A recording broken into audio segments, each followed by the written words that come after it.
ठीक है ना। तो देखिए जो लिविंग है, लिविंग एक डायनेमिक प्रोसेस है, ठीक है।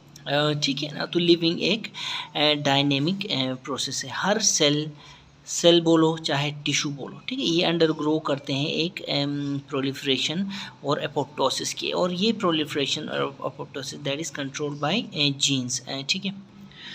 ठीक है। तो जो न्यूप्लाज्म का जो टर्म है ये एक ग्रीक वर्ड से लिया गया है, और न्यू जिसका मतलब है न्यू, और प्लाज्म का मतलब है फॉर्मेशन, न्यू फॉर्मेशन, ठीक है ना। तो किसी भी न्यू फॉर्मेशन यानी कि डेफिनेशन क्या है, mass that has developed due to abnormal cell growth, ठीक है।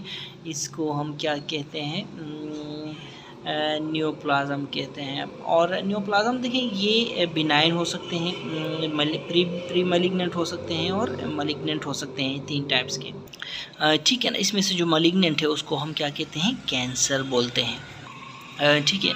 याद रखें जो नॉर्मल जो टिश्यू होता है इसमें सेल की रिप्लिकेशन और सेल की डेथ यानी कि सेल की मल्टीप्लिकेशन यानी प्रोडक्शन और सेल की डेथ जो होती है ये एक बैलेंस्ड उसमें पाई जाती है, और ये बैलेंस टाइट कंट्रोल में होती है जीन्स के, ठीक है। ठीक, तो ये तो हो गया। लेकिन जब कैंसर होता है ना, कैंसर क्या करता है, कैंसर या तो रिप्लिकेशन को कुछ ज़्यादा ही तेज़ कर देता है as compare to cell death, या फिर सेल डेथ को कम कर देता है, ठीक है ना। तो ये कैंसर के 2 काम है, या तो रिप्लिकेशन को बढ़ाता है, इस तरह जल्दी जल्दी बढ़ जाता है, या फिर जो एब्नॉर्मल सेल्स हैं उनकी डेथ को कम कर देता है, तो सेल प्रोलॉन्ग हो जाता है। सेल की लाइफ जब प्रोलॉन्ग होती है तो आहिस्ता आहिस्ता रिप्लिकेट करके ये फिर ट्यूमर बना देता है। तो ये जो है ना, ये इसके जो मैकेनिज़म्स हैं इस एबनॉर्मल ग्रोथ के, ये होते हैं कम्प्लेक्स, ठीक है। ये कम्प्लेक्स मैकेनिज़म्स होते हैं, और बहुत सारी मैनी डिफरेंट जो फैक्टर्स हैं वो इसको इन्फ्लुएंस करते हैं। तो हम इनके फैक्टर्स को अभी पढ़ते हैं, ठीक है ना। तो ये क्या है, ये कॉजेटिव फैक्टर्स फॉर न्यूप्लाज्म की कॉजेटिव फैक्टर्स आप इनको कह सकते हैं। तो सबसे पहले हमारे पास क्या है, इनहेरिटेड जेनेटिक मेकअप, ठीक है ना। तो इसमें या फिर जीन म्यूटेशंस, ठीक है, जिसको बोलते हैं। तो इसमें देखें APC जीन हो गया जो कोलोरेक्टर ट्यूमर्स के लिए फेमस है, मेनिन हो गया, मेनिन जो मेन टाइप 1 के लिए फेमस है, RET है जो मेन टाइप 2 और 2B के लिए, ठीक है, RET मेन टाइप 2 और 2A और 2B ये मेन के लिए है, ठीक। याद रखो अब मेनिन है तो टाइप 2A या 2B नहीं हो सकता, मेनिन है तो मेन टाइप 1 ही होगा, ठीक है। इसी तरह BRCA1 BRCA2 breast and ovarian carcinoma के लिए ये फेमस है। तो ये सबसे पहले तो जीन म्यूटेशंस एक कॉजेटिव फैक्टर हो गया। दूसरा फैक्टर होता है इन्वायरमेंटल फैक्टर्स, ठीक है ना। फैक्टर्स में हम नंबर इधर देखो, ये हो गया हमारा फ्रैक्चर, ये हो गया हमारा फीचर, और ये हो गया हमारा फैक्टर। इसको हम कैसे याद रखेंगे, आगे रिस्क फैक्टर यानी ये बीच में आता है, इसलिए हम इस तरह लिखते हैं, ठीक है। तो एनवायरनमेंट में क्या है, स्मोकिंग है, बहुत सारे कैंसर्स का बायस बनता है, UV एक्सपोजर है, स्किन कैंसर का बायस बनता है, अल्कोहल लिवर कैंसर वगैरह का बायस, इसी तरह रेडिएशन एक्सपोजर, ये फिर हमारे पास कुछ एनवायरमेंटल फैक्टर्स आ गए। फिर वायरल इन्फेक्शंस ये भी कॉजेटिव फैक्टर्स ऑफ न्यूप्लाज्म में आता है। हमने कहा था ना कि हम कॉजेटिव फैक्टर्स ऑफ न्यूप्लाज्म पढ़ रहे हैं। हमने क्या क्या पढ़ा, इनहेरिटेड जेनेटिक मेकअप यानी कि जीन म्यूटेशन हमने पढ़ा, सिंपली उसको कहो जीन म्यूटेशन हमने पढ़ा। उसके बाद एनवायरमेंटल फैक्टर्स पढ़े, वायरल फैक्टर्स पढ़े, for example human papilloma virus cervix का कैंसर, पेनिस का कैंसर करा सकता है, HIV वायरस का पोसिस सार्कोमा करा सकता है, ह्यूमन हेपेटाइटिस B और C वायरस हेपेटोसेलुलर कार्सिनोमा करा सकते हैं। फिर चौथा हमारे पास क्या है, चौथा हमारे पास है हार्मोनल इम्बैलेंस, डाइट की खराबी, लाइफस्टाइल, अगर कुछ ऐसे कैंसर्स होते हैं जो कि लाइफस्टाइल कुछ खास लाइफस्टाइल के साथ इवॉल्व होते हैं और ख़ास डाइट के साथ इवॉल्व होते हैं, ठीक है। अच्छा ये हो गया, ठीक है। अब कैंसर सेल जो है, कैंसर सेल की कैरेक्टरिस्टिक्स क्या है, देखिए कैंसर सेल्स आर साइकोपेथ्स होते हैं ये, ठीक है, पागल होते हैं ये कैंसर सेल्स, ठीक है। दो इनकी रिस्पेक्ट नहीं होती दूसरे सेल्स के लिए इनके पास, ठीक है, बदतमीज़ होते हैं, अनकंट्रोल्ड प्रोलिफ्रेशन, पागलों की तरह ये मल्टीप्लाई करते जाते हैं।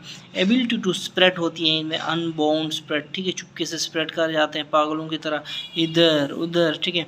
और ये अनस्टॉपेबल होते हैं और अनब्रेकेबल होते हैं, ठीक है ना।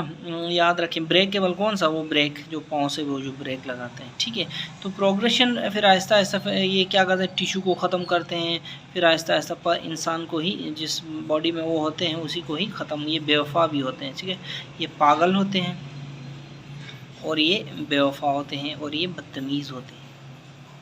इस तरह आपने याद रखना है characteristics of the cancer cells, ठीक है। देखो फिर हॉल मार्क्स की बात करें, अगर कैंसर सेल की हॉल मार्क्स की बात करें तो ये जो कैंसर सेल है, इसमें 6 बायोलॉजिकल एबिलिटीज़ होती हैं कैंसर सेल के अंदर।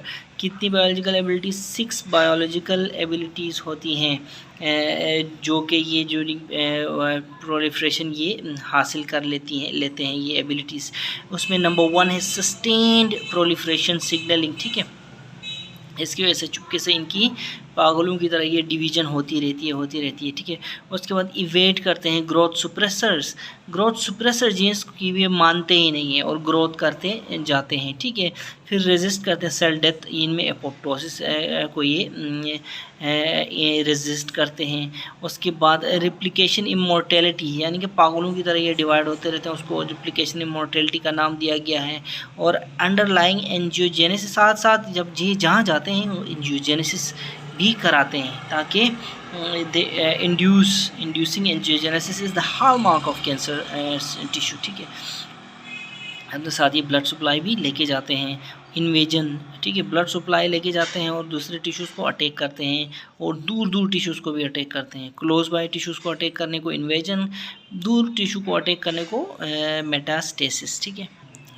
ठीक है, तो सेल साइकिल हमने पहले पढ़ी हुई है और साइक्लिन्स हमने पढ़े हुए हैं, वो हम यहाँ पे इस पॉइंट पे आके ये रिपीट करेंगे, ठीक है। उसके बाद जीनोमिक इंस्टेबिलिटी, ठीक है, ठीक है। अब जीनोमिक इंस्टेबिलिटी, इन सब जो कैपेबिलिटीज़ है ना, इनके पीछे जीनोमिक इंस्टेबिलिटी छुपी हुई होती है, ठीक है ना। कैंसर जो है हमेशा जो इनको हम डिस्क्राइब कैसे करते हैं कैंसर्स को, और इनको हम डिस्क्राइब ऐसे करते हैं कि बॉडी पार्ट्स के हिसाब से हम इनको नाम देते हैं कैंसर्स को, जबकि सम पार्ट्स जो है मल्टीपल टिश्यूज़ से मिलके बनते हैं। तो ऐसे केसेस में हम इनको एडिशनली क्लासिफाई करते हैं by the fact that they originated from, ठीक है, ठीक है ना। तो इससे आपने कंफ्यूज नहीं होना, वो आपको समझ आ जाएगी, ठीक है। फॉर एग्जांपल ले लो कार्सिनोमा ले लो, कैंसर्स डिराइव्ड फ्रॉम सेल्स को हम कार्सिनोमा कहते हैं। फॉर एग्जांपल लंग्स का carcinoma, prostate, breast, pancreas, colon का कैंसर, ठीक है। इस तरह हम जो है ना डिवाइड किया। सार्कोमास, ये कहाँ से, फ्रॉम कनेक्टिव टिश्यू, ठीक है ना। तो cancers derived from cells are carcinomas and those they are arising from connective tissue they are called as sarcomas।